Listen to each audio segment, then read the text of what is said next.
이번 주 수요일 6월 25일 전국 롯데 시네마에서 개봉 예정인 무명이라고 하는 이 다큐멘터리 영화가 있습니다. 우리가 잘 아는 배우이죠. 하정우라는 배우가 이렇게 나레이션을 하며 다큐멘터리처럼 한 두 명의 인물의 삶을 조명하는 그런 영화입니다. 그 주인공은 누구냐 하면 바로 노리마츠 마사야스라고 하는 일본인과 또 오나 나라리치라고 하는 두 명의 일본인 선교사의 이야기입니다. 지금 보고 있는 분이 노리마츠 마사야스라는 분인데요. 이분들은 어둠과 고통의 일제강점기 속에 오직 예수 그리스도의 복음을 들고 조선 땅을 찾아와 일평생을 조선을 위하여 헌신하고 불태웠던 최초의 일본인 선교사입니다. 우리가 이제 서방에서 온 선교사님에 대한 이야기를 많이 들었지만 일본인 선교사에 대해서는 많이 듣지 못했던 것 같습니다. 특히 노리마츠 마사야스 선교사는 1896년 12월에 조선을 방문하여 경기도와 수원, 수도권 지역의 복음을 전했습니다. 원래는 일본의 메이지 대학을 다니고 있었는데 1895년 10월 조선의 명성 왕후가 시해되는 사건이 일어납니다. 이것 때문에 조선에서는 일본에 대한 이 반발심, 적대감이 매우 커져 있는 그런 상황이었습니다. 그때 선교사님은 공부를 하다가 정말 부당하게 한 나라의 왕후를 시해하는 그 사건을 알고 정말 예수를 믿는 믿음의 한 사람으로 그 사건을 침묵할 수 없었습니다. 그래서 일본의 만행에 대해서 조선 땅에 찾아와 사죄를 하고 예수 그리스도의 복음으로 그 조선의 백성들을 위로하기 위하여 복음을 들고 찾아왔던 겁니다. 자, 우리나라는 지금까지도 일본에 대한 감정이 좋지 않습니다.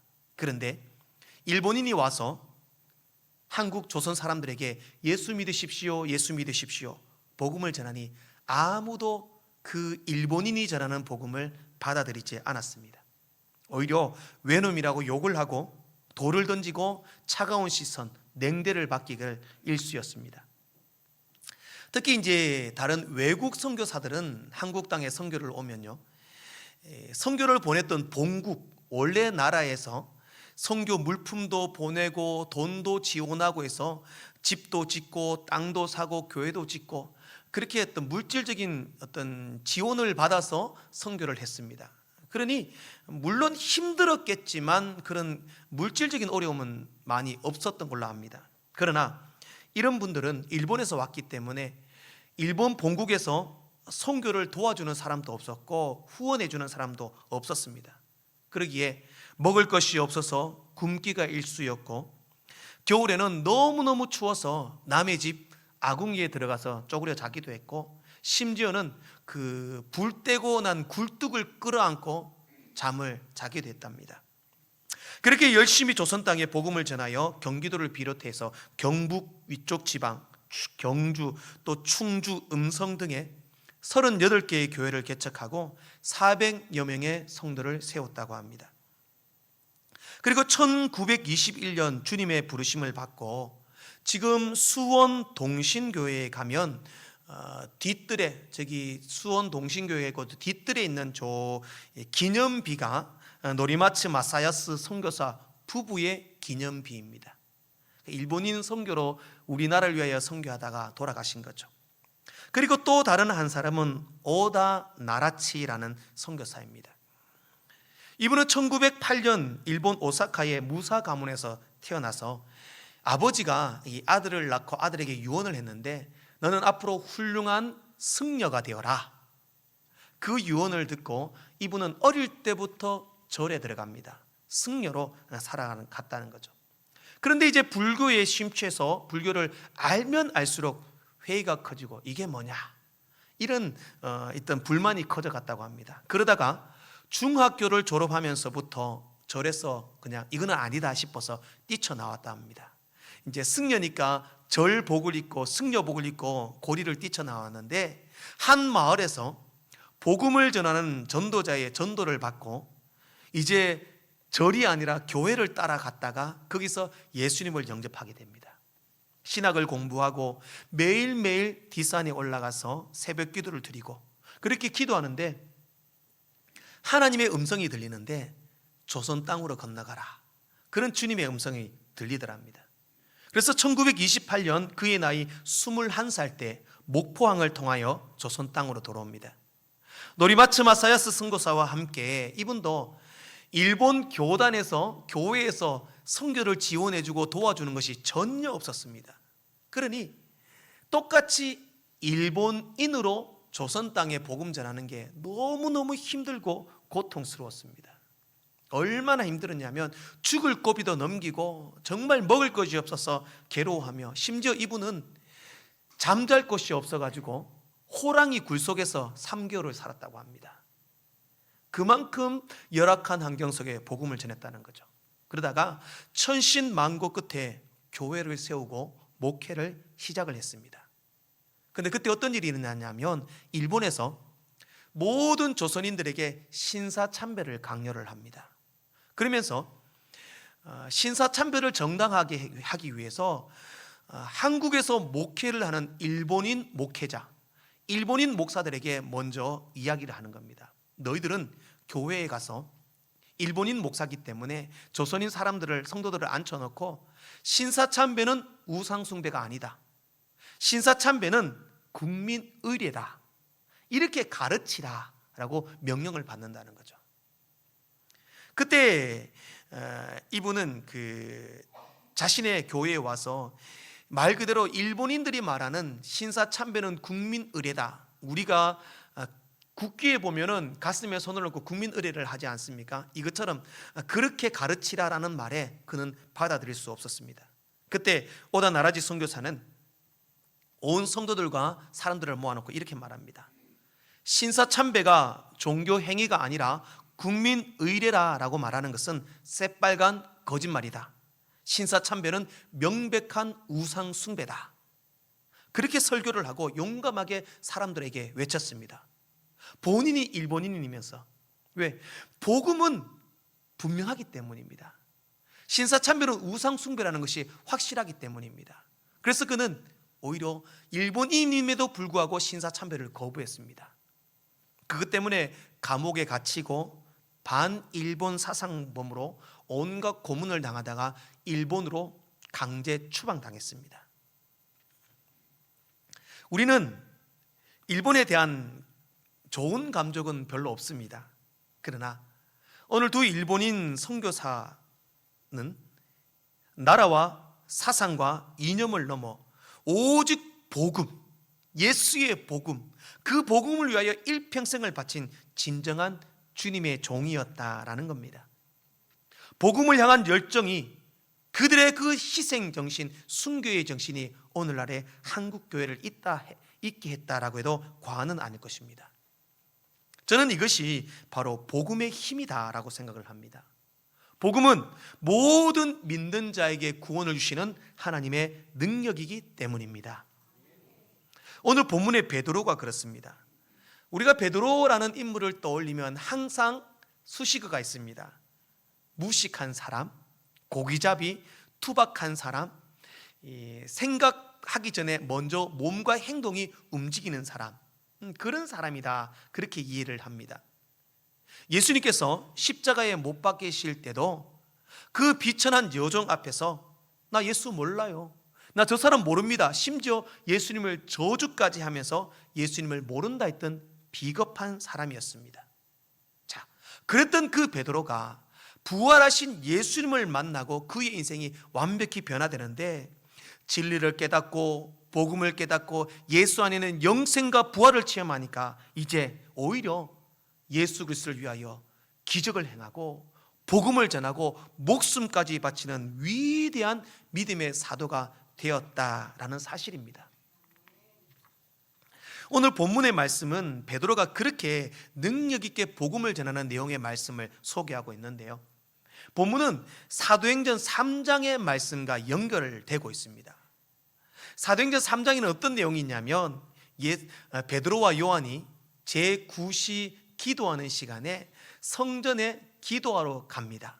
그때 이제 성전에 미문이라는 문이 있는데요, 이 미문은 작은 문이 아니라 아름다울 문인데 아름다운 문입니다.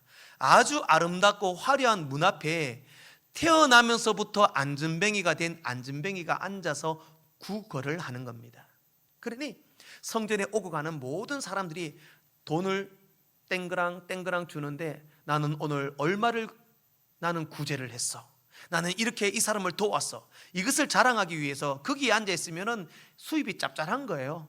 그래 앉아서 미문에서 구걸을 하는데, 그때 이제 베드로와 요한이 제9시 성전 기도하는 시간에 그쪽으로 올라가고 그 안전뱅이를 만나게 됩니다. 안전뱅이는 베드로와 요한이 성전에 오는 것을 보고, 이분들도 뭔가 나에게 물질적인 풍요를 채워주겠다 싶어서 베드로와 요한을 간절히 바라봤습니다. 그때 베드로와 요한이 그 안전뱅이를 주목하여 보며 한 말이 우리가 잘 아는 말씀이죠. 은과 금은 내게 없거니와 내게 있는 이것을 네게 주노니 나사렛 예수의 이름으로 일어나 걸어라. 돈 몇 푼의 그런 필요를 채워준 것이 아니라 인생의 근본적인 문제를 베드로와 요한이 해결해 주었다라는 겁니다.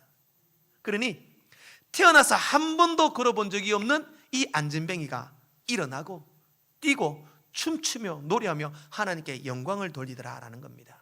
그 일이 있고 베드로와 요한은 이제 성전으로 들어와서 하나님의 말씀을 전합니다. 성전에 들어와서 말씀을 전하는데 이 말씀의 핵심은 단 두 가지입니다. 여러분이 죽인 그 예수님이 우리의 메시아입니다. 그 예수님은 죽음에서 끝난 게 아니라 부활하시고 살아나셨습니다. 그리고 그 예수님을 믿으면 우리도 부활하고 우리도 영생을 얻습니다. 예수 믿으십시오, 예수 믿으십시오. 그렇게 강력하게 주의 복음을 선포하고 전했습니다. 자, 그랬더니 문제가 있습니다. 많은 종교 지도자들과 공회 의원들이 베드로와 요한을 고발을 합니다. 이유가 뭐냐? 오늘 본문 4장 2절 말씀을 한번 봅시다. 사도행전 4장 2절 말씀 같이 한번 읽어보겠습니다. 시작. 전함을 싫어하여. 아멘. 이 사람들이 베드로와 요한을 고발한 이유는 뭐냐면 예수가 싫고 복음이 싫고 예수가 죽었다가 살아났다 이 말 자체도 싫고 그 예수를 믿으면 영생한다, 부활한다, 이 복음의 진리가 싫다는 겁니다. 믿지 않는 것도 아니고 싫다는 겁니다. 왜 너희는 우리가 말하는 유대교와 모세 오경을 가르치는 율법을 가르치지 않고 예수가 하나님이라고 가르치고 예수가 부활했다, 예수를 믿어야 영생한다, 이런 헛된 진리를 가르치냐? 이것이 싫었다는 겁니다. 이것 때문에 베드로와 요한을 다음 날까지 감옥에 가두었습니다. 자, 그럼에도 불구하고 놀라운 일이 일어나는데요, 이게 복음의 힘입니다. 4장 4절 말씀을 보면요, 말씀을 들은 사람 중에 믿는 자가 많으니 남자가 5,000명이나 되었다, 이렇게 말씀합니다. 베드로와 요한이 그 안전뱅이를 일으키고 예수님이 메시아입니다, 예수님은 부활하셨습니다, 그 예수를 믿어야 합니다, 복음을 전했을 때 남자만 5,000명이 믿게 됩니다. 그러면요, 여자와 아이들을 포함하면 최소 10,000명 이상 되지 않겠습니까? 엄청난 숫자가 하나님 앞에 나오는 거죠. 베드로가 다른 말 전한 거 아닙니다. 다른 듣기 좋은 이야기 한 게 아닙니다. 오직 예수와 복음과 부활과 영생의 이야기만 했습니다. 그랬더니 5,000명이 돌아왔다라는 겁니다. 이에 종교 지도자들이 놀랍니다. 이야, 저 베드로라는 인간이 뭔데 사람들이 저 말을 듣고 저렇게 돌아섰느냐? 오히려 베드로와 요한을 불러 세웁니다. 7절 말씀 보겠습니다. 본문 7절 말씀, 4장 7절 말씀입니다. 함께 읽겠습니다. 시작. 사도들을 가운데 세우고 묻되 너희가 무슨 권세와 누구의 이름으로 이 일을 행하였느냐? 베드로야, 네가 누구의 이름으로 그 안전뱅이를 고쳐주고 누구의 이름으로 거기서 설교회가 말씀 전해서 5,000명이 예수 믿게 하느냐? 누구의 권세와 무슨 권세와 누구의 이름으로 했느냐? 그러자 10절 말씀에 베드로가 분명하게 대답합니다. 우리 10절 말씀도 한번 읽어보겠습니다. 시작. 너희와 모든 이스라엘 백성들은 알라. 너희가 십자가에 못 박고 하나님이 죽은 자 가운데서 살리신 나사렛 예수 그리스도의 이름으로 이 사람이 건강하게 되어 너희 앞에 섰느니라. 담대히 말합니다. 누구의 이름으로? 예수의 이름으로. 예수의 이름으로. 예수의 이름이다.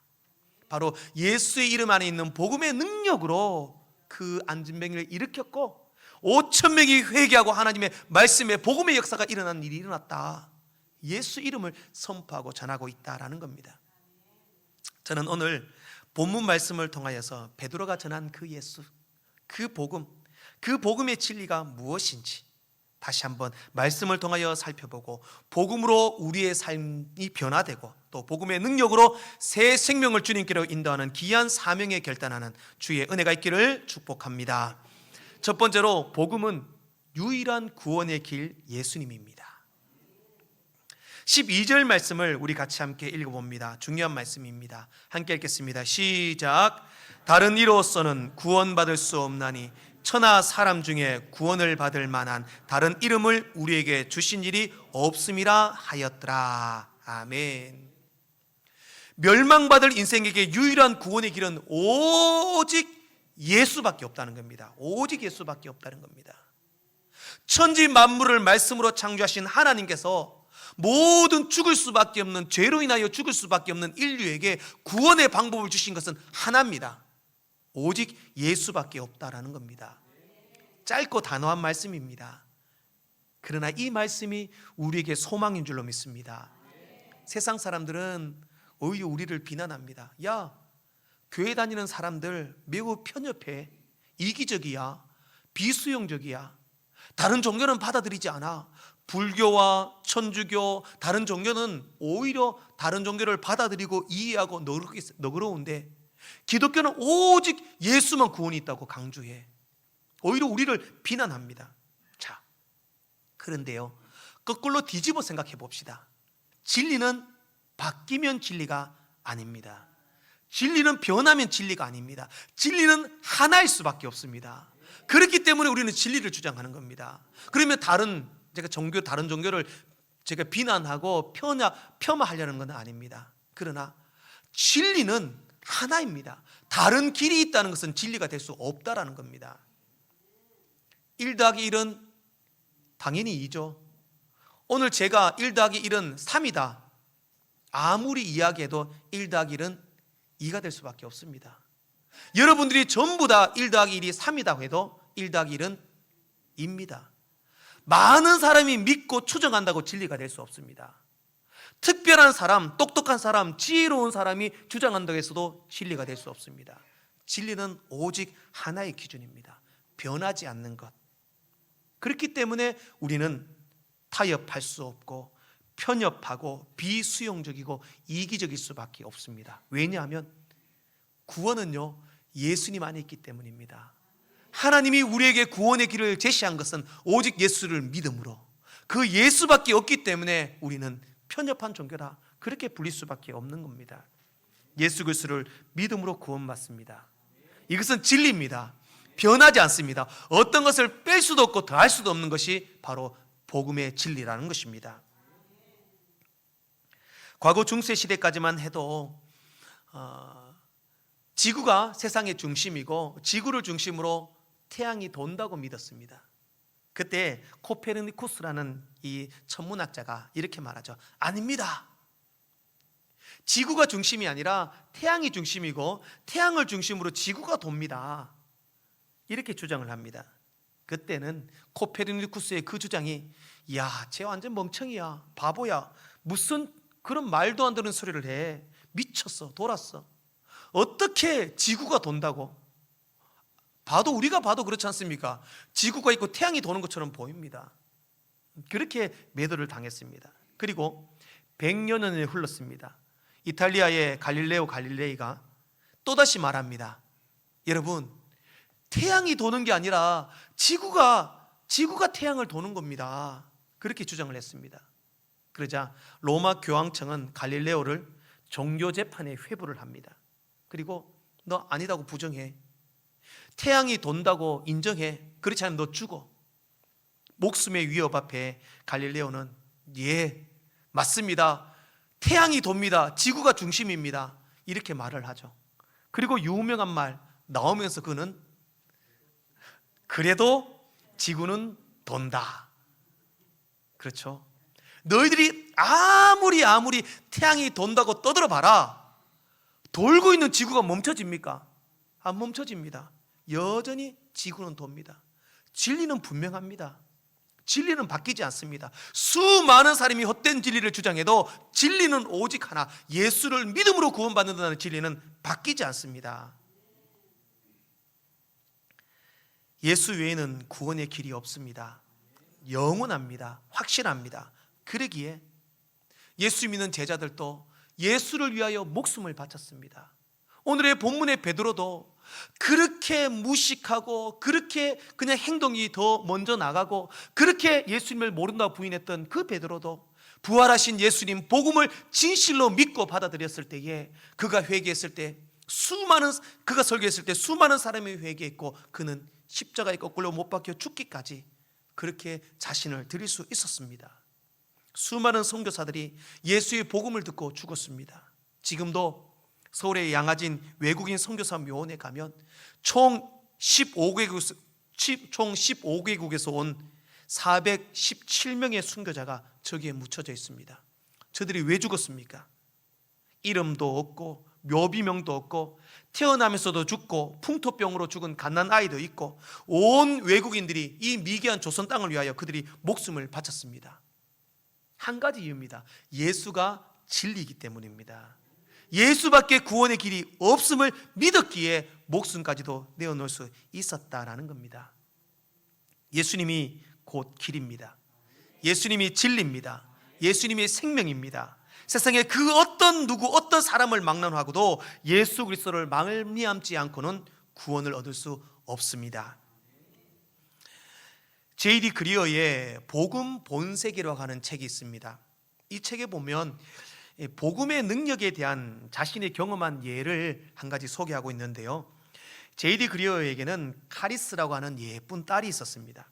이 딸이 4살 때 하루는 마당에서 노는데 이 마당에 있는 이 모래 무더기에 이 카리스가 계속해서 물조리기로 물을 주고 있더랍니다. 그래서 그리어가 물었습니다. 카리스, 너 지금 뭐 하고 있니? 물으니까 딸이 이렇게 말합니다. 아빠, 모래에 물을 주고 있어. 그리어가 다시 묻습니다. 아니 카리스, 왜 모래에 물을 주고 있어? 그래서 딸이 이렇게 말합니다. 물을 줘야지 모래가 무럭무럭 자라지. 아이의 생각에는요, 엄마가 이렇게 화초를 키울 때 물을 주면 화초가 자라는 것처럼 모래에도 물을 주면 이 모래가 무럭무럭 자란다고 생각했던 겁니다. 그때 이 글을 쓰고 J.D. 그리어는 그 책에서 이렇게 쓰고 있습니다. 모래가 자라는 유일한 방법은 아빠가 모래를 더 부어주는 것밖에 없다. 그렇죠. 모래는 자랄 수 없습니다. 생명이 없기 때문입니다. 변하지 않습니다. 생명이 없는 모래는 그 어떤 것으로 자라게 할 수 없습니다. 우리는 생명이 없는 것에서 물을 주는 것처럼 헛된 것에 우리는 물을 주고 있는 그런 헛된 삶을 살고 있지는 않습니까? 생명은요, 오직 예수 안에 있습니다. 헛된 모래에 물 주는 헛된 인생이 아니라 예수에 투자하는 인생이 되시기를 소망합니다. 이것이 진리입니다. 예수 안에 생명이 있습니다. 예수 안에 영생이 있습니다. 진짜 생명, 진짜 영생은 예수를 믿음으로, 그 예수를 믿음으로 영생을 누리시는 여러분을 되시기를 축복합니다. 두 번째로 복음은요, 예수 안에서 누리는 이 땅의 천국입니다. 어떤 주일학교 선생님이 학생들을 가르치며 물었습니다. 여러분, 천국은 어떻게 갑니까? 아이가 말합니다. 예, 죽어야 갑니다. 맞지 않습니까? 천국은 죽어야 갑니다. 뭔가 이상한 말이지만 맞는 말입니다. 천국은 죽어야 갑니다.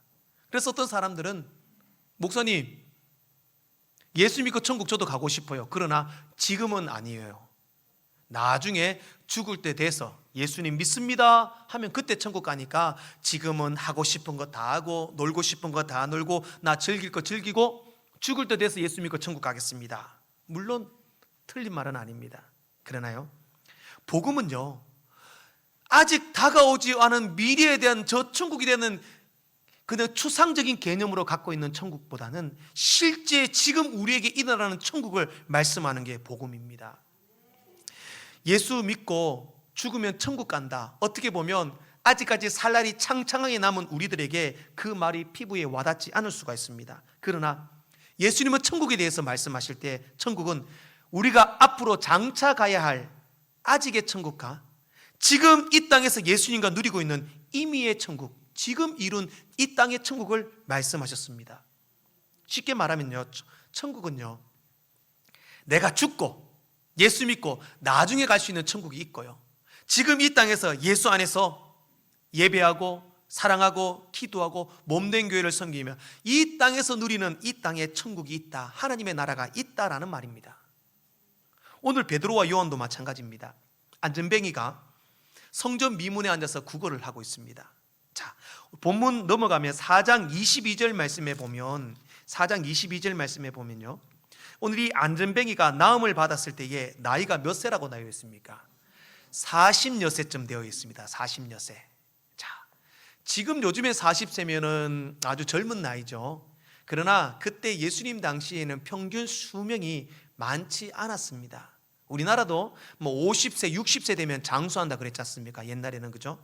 그때도 그 정도 나이는 이미 40세면 많은 나이였습니다. 그러면 베드로와 요한이 그 안전뱅이를 구원해 줄 때에, 아, 너 40세나 되었어? 그러면 조금만 더 고생해. 10년, 20년 지나면 너 예수 믿고 천국 갈 수 있어. 그때까지 조금만 참아. 그렇게 말했습니까? 아닙니다. 나사렛 예수 이름으로 명하노니 일어나 걸어라. 언제? 지금 당장 일어나 걸어라. 이것이 복음의 능력이라는 겁니다.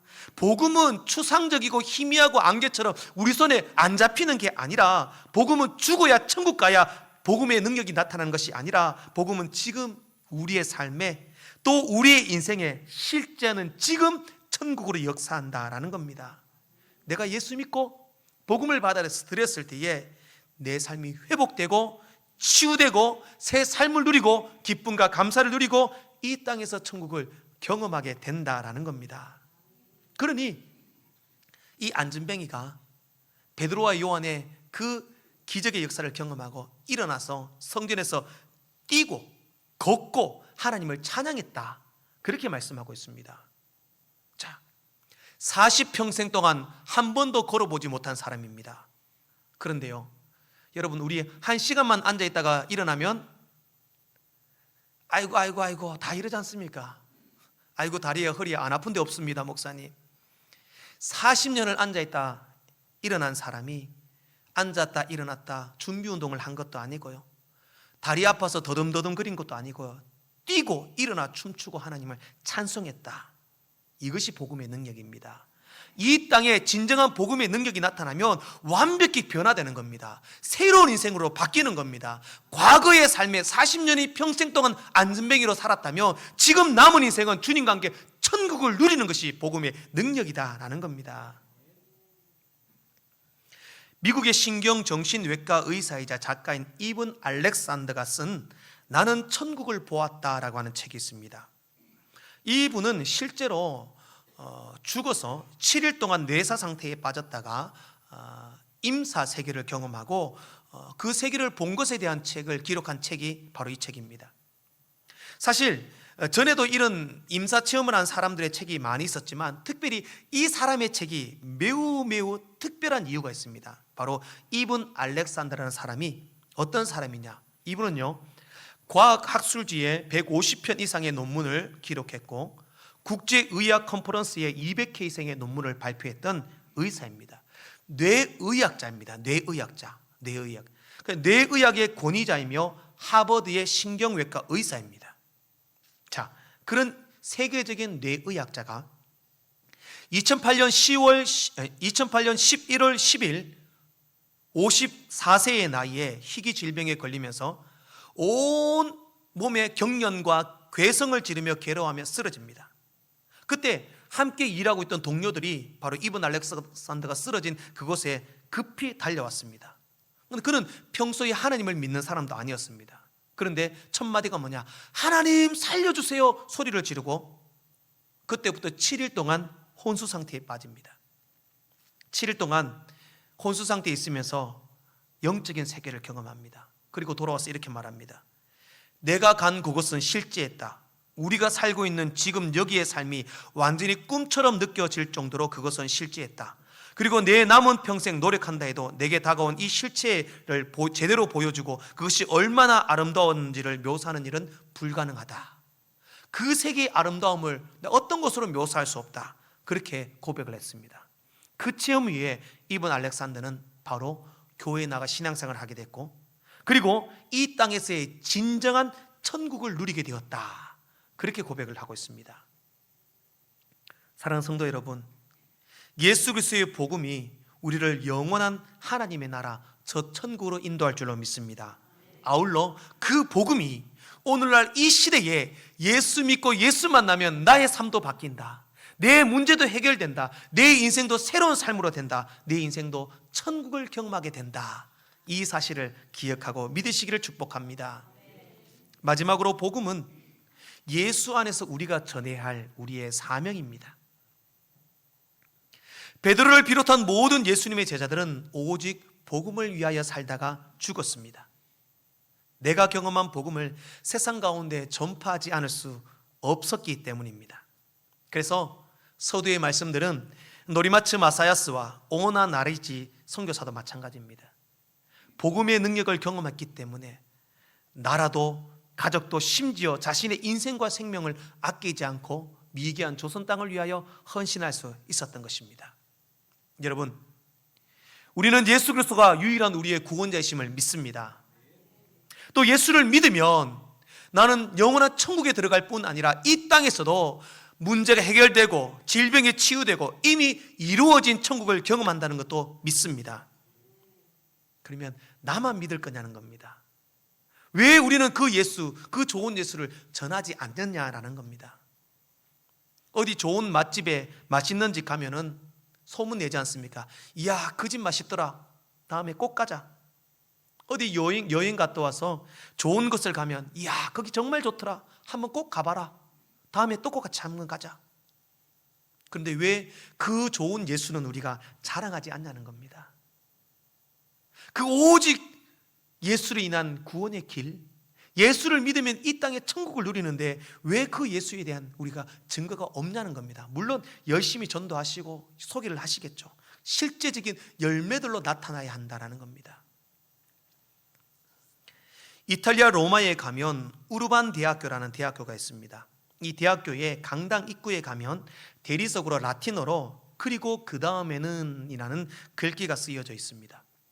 16세기의 한 가난한 법대생이 졸업을 한 학기를 남겨두고 남은 학기를 공부를 하려는데 돈이 부족해서 그 당시 저명한 신부였던 필리포 네리라는 이 수도사를 찾아가서 학비를 조금 지원해달라 이렇게 부탁을 합니다.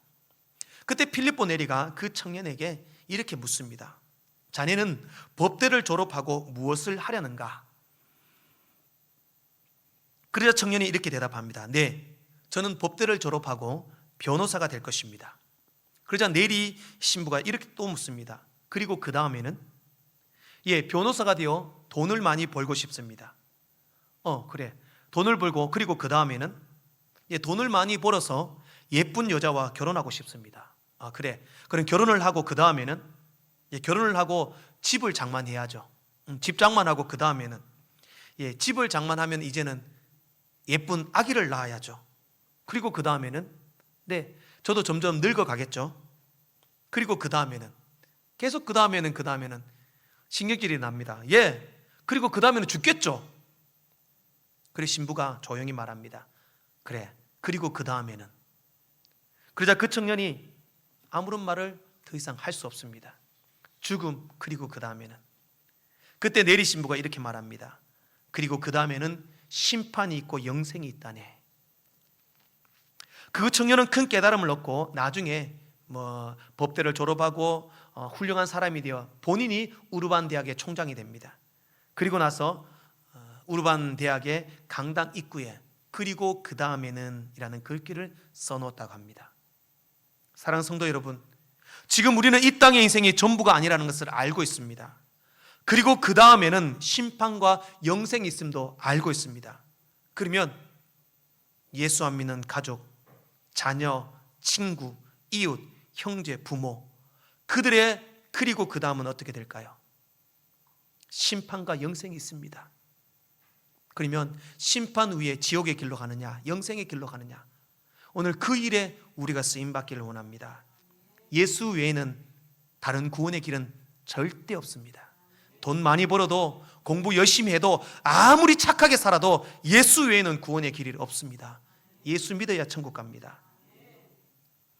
이 땅에서 복을 받고 잘되고 형통하는 것도, 이 땅에서 천국을 누리는 것도 예수를 만나야 합니다.